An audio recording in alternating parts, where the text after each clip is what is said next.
আপনি যদি একজন ফুটবল প্রেমী হন, আপনার সিদ্ধান্তটা প্রকৃতপক্ষে এমনই হওয়া উচিত।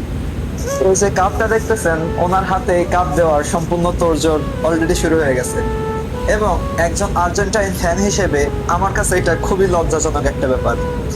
আপনারা যারা আর্জেন্টাইন ফ্যান আছেন আমার মতো, তারা নিজের দলের বাইরে গিয়ে একটু ভেবে দেখেন তো, ম্যাচটা কি আসলে ফেয়ার ম্যাচ ছিল নাকি জালিয়াতির ম্যাচ ছিল। তো আমি তেমন খেলা বুঝি না, তারপরও 400+ ক্যামেরা, 10 থেকে 12 বছরের এক্সপিরিয়েন্স রেফারি এবং 10,000 দর্শক, সবার সামনে এত নাটকীয় জালিয়াতি গুলো আমি মেনে নিতে পারলাম না। আজকেই প্রিয় দল থেকে আমি মুখ ঘুরিয়ে নিলাম, আর হয়তো এই দলটা করা হবে না। আহ, আমি দল করার ঊর্ধ্বে একজন মানুষ। তো মানুষ হিসেবে ভেবে দেখেন তো, এটা কি আসলে ফেয়ার ম্যাচ ছিল নাকি জালিয়াতিতে ভরপুর ম্যাচ ছিল।